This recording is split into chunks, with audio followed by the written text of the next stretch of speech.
Patriots Nation, the vibe in Foxborough hits different today, and you're about to see why. The offense is rolling, but stalls at the exact moment it needs to finish. The secondary just got a boost fans have been whispering about. The coaching staff is shuffling the offensive line, changing the whole picture for the next stretch of games. Every detail now can swing the playoff race. And to either calm everyone down or send panic through the fan base, a key injury just opened the door for an unexpected main character. You won't believe what we've got today, so get comfortable, drop a like, and let's dive in. Let me start with this. How can a team near the top of the league in scoring on both sides of the ball completely fall apart the moment the field shrinks in the red zone? It feels like a horror script being written in Foxborough. The scoreboard lights up, the wins keep coming, the record screams contender, but every time the ball gets inside the 5, every Patriots fan tenses up instead of relaxing. This isn't a small detail. This is the kind of flaw that flips a playoff run into a nightmare in January. On paper, everything is built to win now. Top 10 scoring offense. Drake May playing like an MVP candidate, extending plays, attacking every level, hitting chunk plays that flip the field. The defense, in points allowed, sits among the best. And yet, when it's time to finish drives or slam the door defensively, it's like someone yanks the emergency brake. On offense, you see failed 3rd and short, no push from the line, the run game dying at the 1-yard line. On defense, once opponents hit the 20, it feels like they're walking straight into the end zone. That Bengals game was the perfect example. 6 snaps from the 1-yard line, 6 chances, 0 touchdowns. The offensive line failed to move anybody. The running backs kept slamming into a brick wall. For a franchise that used to treat 3rd and short as a formality, that's a total identity crisis. That's not the Patriot way we got used to seeing in the Brady era. Drake May is doing what franchise quarterbacks do, taking responsibility. He talks about mindset, about finding a way to get in, about flipping that mental switch at the goal line. But Mike Vrabel has to manage the risk. How many quarterback sneaks do you really want your franchise guy running with bodies flying around his legs and helmet? At the same time, how long can you stay conservative near the goal line in a tight AFC playoff race? That's the tension they're living in every week. Scheme comes into play too. Do you keep pounding the middle behind a line that's struggling to move people? Or do you lean into what May does best? Bootlegs, rollouts, letting him read and react on the move? Do you bring in a big body like Kyrus Tonga as a fullback when he's healthy and just try to bully your way in? And when you look at the receiver room, you see the issue clearly. This team doesn't really have that 6-foot, 4-inch jump ball monster like Drake London, the guy who just wins in the air at the front pylon. Stefon Diggs is a baller, no question. And he's already made some ridiculous plays in big moments, but he's not the prototype red zone, above the rim target. Defensively, the numbers are even more alarming. The Patriots are among the worst in the league in red zone defense. Once opponents crack the 20, it looks almost automatic. You can blame injuries to guys like Milton Williams, and that matters. But this problem goes deeper.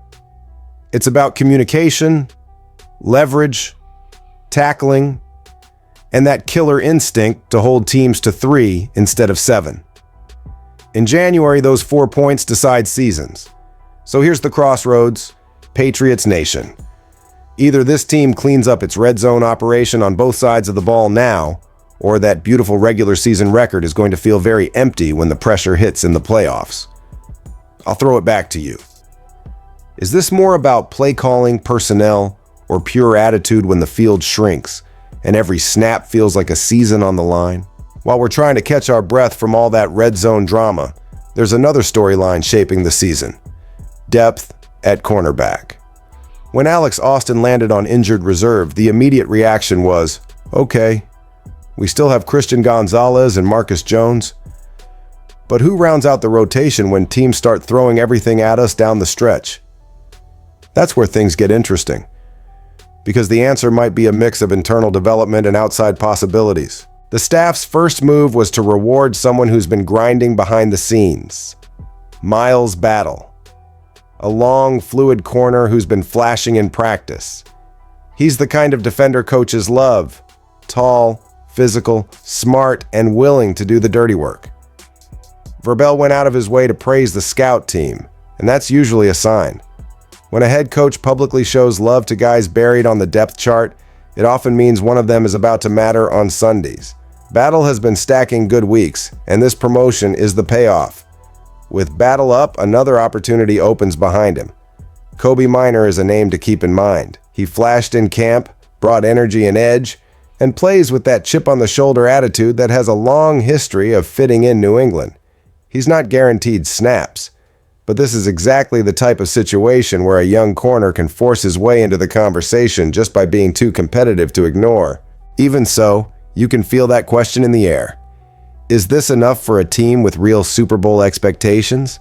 That's when the fan base naturally starts looking at the open market. And there's one name that instantly hits the nostalgia nerve: Stephon Gilmore, former Defensive Player of the Year, true shutdown pedigree, a player who knows the building, the culture, and the expectations. Emotionally, the fit is perfect.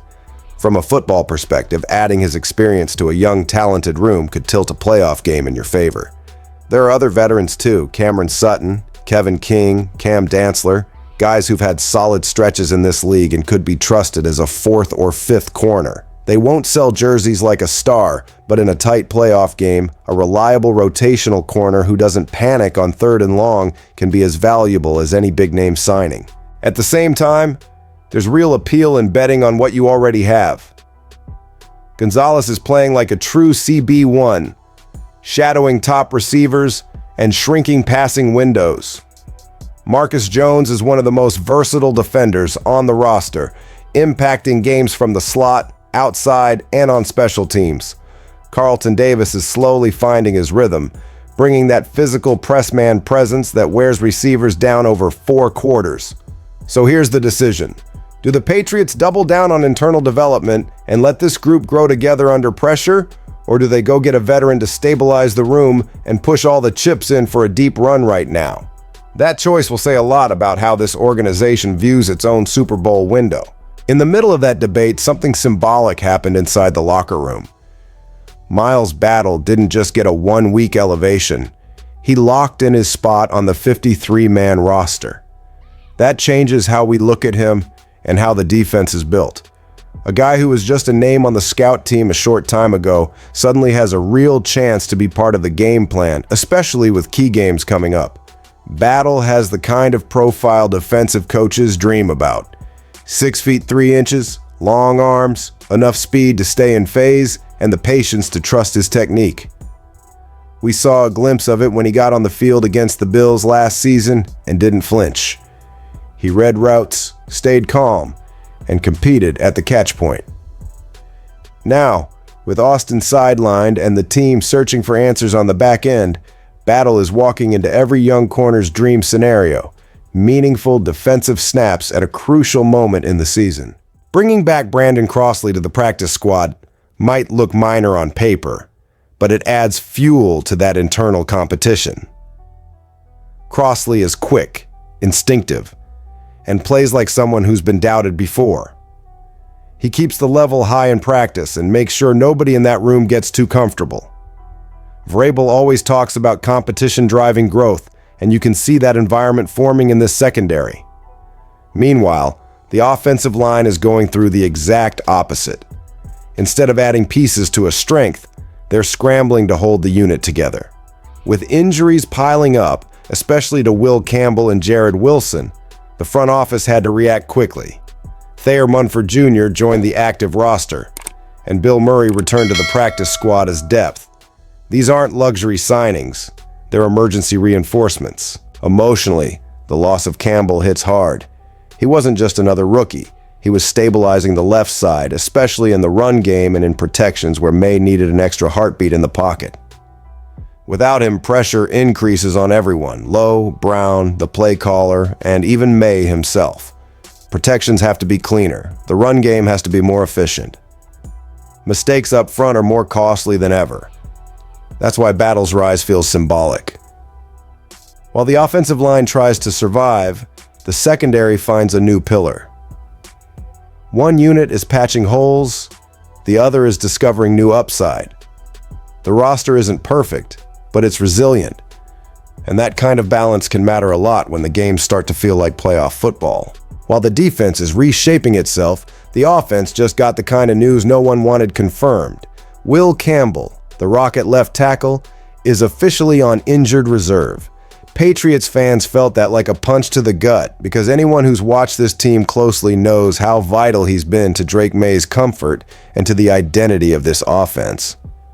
Overnight, the entire dynamic up front changes. We all saw it coming when he went down against the Bengals. That MCL sprain never looked like something he'd just walk off. There was hope he might avoid IR, that it would be a week-to-week situation, but reality hit when the move became official. Now, the Patriots will have to navigate at least 4 games without their starting left tackle, right when the schedule tightens up. That's where Vidarian Lowe comes in. A lot of people had already locked him into a depth-only label, but suddenly he has a chance to redefine his career. He stepped in when Campbell went down and held his own. Not flawless, but steady. He started over 20 games in this league, faced legit pass rushers, and now has the trust of the staff to protect Mai's blind side. When Vrabel says he's the guy for now, that's not just filler. It's a real opportunity and a real test. Campbell's absence sets off a chain reaction. Ben Brown becomes a key option to replace Jared Wilson on the interior. Thayer Munford Jr. is more than just a swing tackle. He's essential depth. Marcus Bryant has to be mentally ready on every snap in case something happens.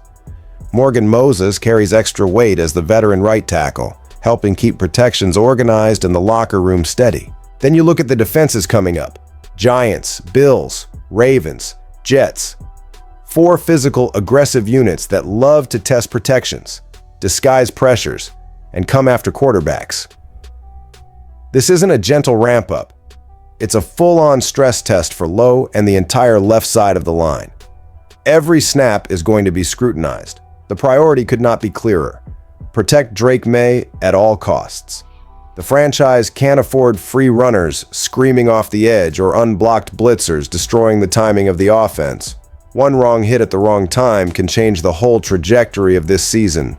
The margin for error got a lot smaller the moment Campbell landed on IR.